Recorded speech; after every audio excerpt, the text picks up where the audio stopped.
వెంకటాచలపతి మహత్యంలో శ్రీవారి యొక్క పుష్కరిణి ఏదైతే ఉందో దాని యొక్క మహత్యాన్ని క్లియర్గా చెప్పడం జరిగిందన్నమాట.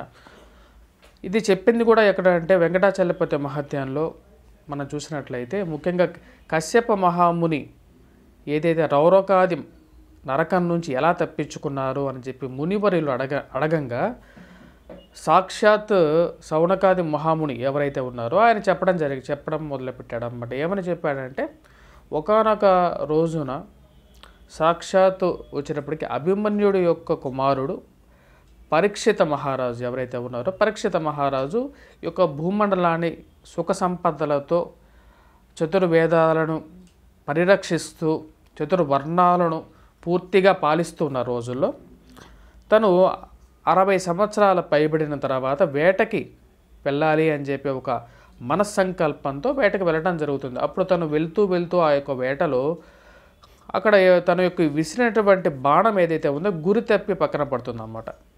అప్పుడు ఆ లేడీని వెంబడిస్తూ వెళ్ళేటువంటి యొక్క పరీక్షిత మహారాజుకి అక్కడ ఒక చెట్టు కింద తపస్సు చేసుకున్నటువంటి ఒక మహాముని కనపడతాడు.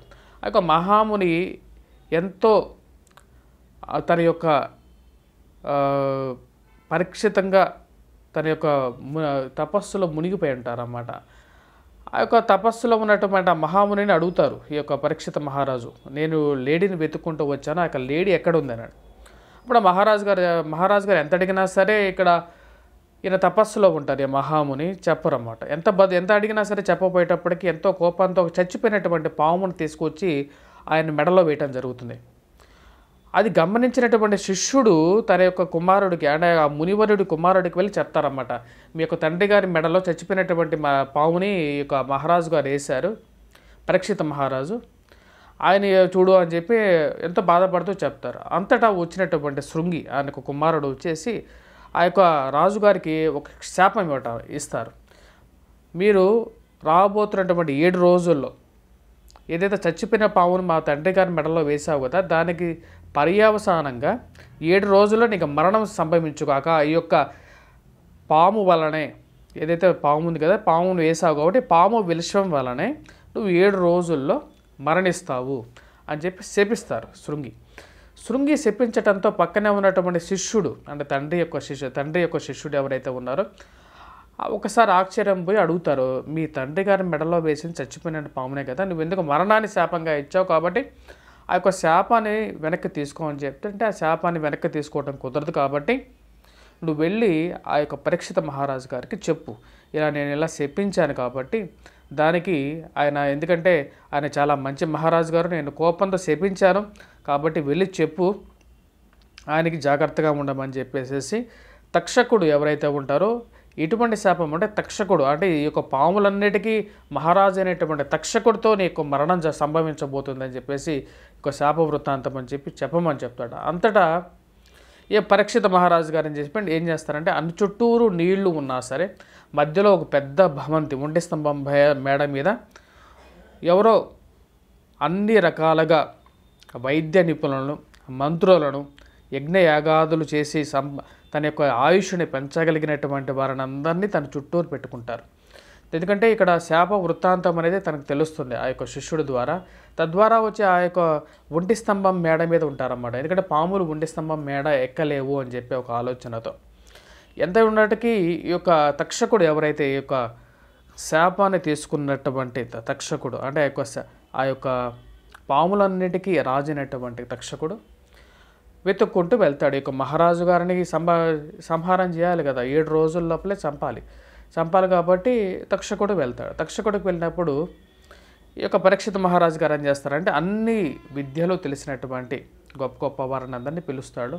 వాళ్ళు కశ్యప మహాముని ఉంటారన్నమాట. పరీక్షిత మహారాజు ఏం చేస్తారంటే పరీక్షిత మహారాజు గారు తక్షకుడు కూడా పిలుస్తారు. మీరేంటి అంటే నేను ఏదైనా ఒక వృక్షాన్ని కానీ ఒక జీవిని కానీ నేను నాశనం చేయగలను అని చెప్పి పరీక్షకుడు ఏం చేస్తాడంటే ఒక వృక్షాన్ని తన యొక్క మంత్రశక్తితో నాశనం చేస్తాడు. అంతటా కశ్యప మహాముని తన యొక్క ఒక అఖండమైనటువంటి విద్య ఉంటుంది. ఏంటి అంటే ఎంతటి విషయాన్ని అయినా సరే విరుగుడు చేయగలిగినటువంటి విద్య అన్నమాట అది. ఆ యొక్క విద్యలో మళ్ళీ ఆ యొక్క చెట్టుకి జీవం పోయగలుగుతారన్నమాట.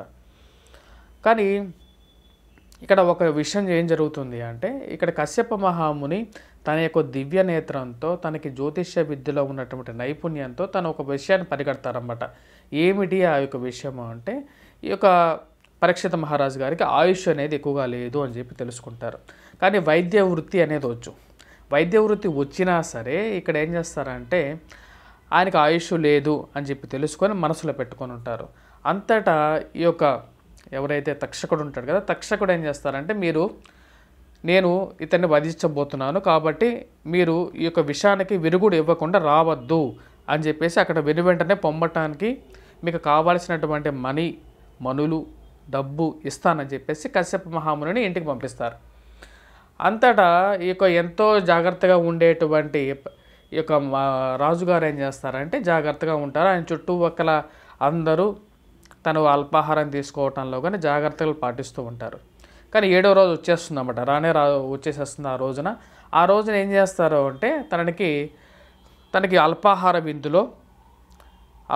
విందులో రేగిపళ్ళు ఇస్తుంటారు అన్నమాట. ఆ రేగిపళ్ళలో ఏం చేస్తారు అంటే ఈ యొక్క తక్షకుడు ఏం చేస్తాడంటే అతి చిన్న క్రిమిలాగా దూరతాడు. ఎంతో విషపూరితమైనటువంటి ఈ యొక్క తక్షకుడు, ఎందుకంటే అన్ని పాములకి రాజు అన్నమాట. మరియు అలాగే తన చుట్టూ ఉన్నటువంటి పాములందరినీ బ్రాహ్మణోత్తములుగా మారమని చెప్పి ఆజ్ఞాపించేసి వారందరికీ ఆ బ్రాహ్మణోత్తములు తీసుకెళ్ళేసేసి ఒక్కొక్క పండుని ఆ రాజుగారికి సమర్పిస్తారు అల్పాహార విందులో. అలాంటి ఒక పండులో ఈ యొక్క పరీక్షిత మహారాజుకి ఇచ్చేటువంటి పండులో తక్షకుడు ఒక చిన్న పాములాగా దూరి చివరికి ఎప్పుడైతే రాజుగారు అది తినబోతుంటారో వెంబటిని దానిలో నుంచి ఈ యొక్క తక్షకుడు బయటికి వచ్చేసేసి కాటు వేయటం జరుగుతుంది. అంతటా పక్కనే కశ్యప మహాముని కూడా ఉండడం అన్నమాట. ఎందుకంటే తను కాపాడాలంటే అంత విద్య వచ్చింది కశ్యప మహాముని చేసింది చాలా పెద్ద తప్పు అయింది అక్కడ. ఎందుకంటే ఇక్కడ మనం బాగా గుర్తుపెట్టుకోవాల్సింది ఒకటి అన్నమాట. ఈ యొక్క ప్రవచన ఏదైతే ఉందో నేను చెప్పేటటువంటి దానిలో వెంకటాచలపతి మహత్యంలో కూడా ఉన్నటువంటి దానిలో ఈ రోజుల్లో కూడా ఇది కరెక్ట్ యాప్ట్ అవుతుంది అన్నమాట. అంటే ఏంటంటే వైద్య వృత్తి అనేది ఎంత గొప్పది. అక్కడ చేసినటువంటి పాపం ఏంటి, ఆయనకి ఎట్లా ఆయుష్ లేదు.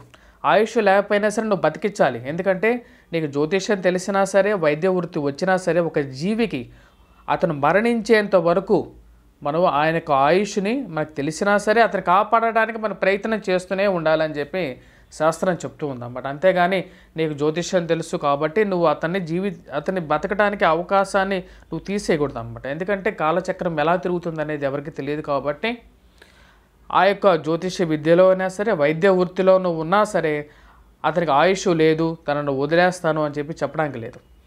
అక్కడ అతను చేసినటువంటి కశ్యప మహాముని ఇది చాలామంది ఈ రోజుల్లో మనం చూసిన చుట్టూ ఉన్నటువంటి డాక్టర్లకి కానీ అందరికీ ఇది వర్తిస్తుంది అన్నమాట. ఇది పూర్తిగా వర్తిస్తుంది. ఈ యొక్క కలియుగంలో కూడా చాలామంది ఇలాంటి వాళ్ళు చాలామంది మన చుట్టూరు డాక్టర్లు కూడా ఉంటూ ఉంటారు అన్నమాట. అందరికీ వర్తిస్తుంటుంది. కానీ అది చేసిన తర్వాత ప్రాయశ్చిత్తపడ్డాడు ఎవరు, కశ్యప మహాముని. ఎందుకంటే జనులందరూ ద్వేషించారన్నమాట ఆయన. ఎందుకంటే నువ్వు చేసింది చాలా తప్పు. ఎందుకంటే నువ్వు డబ్బు తీసుకొని అక్కడ మహారాజు గారు చాలా గొప్పవారు, చాలామందిని కాపాడారు, ఎంతో ఎక్కువ దేశాన్ని కాపాడుతున్నారన్నమాట. ఆయన నువ్వు డబ్బు తీసుకొని నువ్వు ఆయన కాపాడలేదు. సరైన సమయంలో నువ్వు పక్కన లేకపోవడం కూడా ఆయనకు మృత్యుకి కారణంగా తయారైంది కాబట్టి జనాలందరూ ద్వేషించడం జరిగిందన్నమాట. అంతటా ఈ యొక్క రోరకాద నరకం, ఎందుకంటే ఒక మనిషిని ఇలా కాపాడకుండా ఉంటే రోరకాద నరకంలో పడతాడు. కాబట్టి ఆ యొక్క నరకం నుంచి ఎలా విముక్తి పడాలి అంటే ఆ రోరకాద నరకం నుంచి విముక్తి ఎలా పొందాలని చెప్పి దానికి అర్థం కాలేదన్నమాట. అంతటా తనకు తెలుసుకున్న విషయం ఏంటంటే ఇక శ్రీనివాసుడు నెలవైనటువంటి సువర్ణముఖి నది కలిగినటువంటి పుష్కరిణిలో ఎప్పుడైతే ఆ యొక్క పుష్కరిణిలో స్నానం చేయటం వల్ల తనకి రౌరకాద నరకం నుంచి విముక్తి పొందగలుగుతారు, పురుషోత్తముడి యొక్క లక్షణాలు పొందగలుగుతారు, పునర్జీవనం పొందగలుగుతారని చెప్పి తెలుసుకున్నాడు అన్నమాట.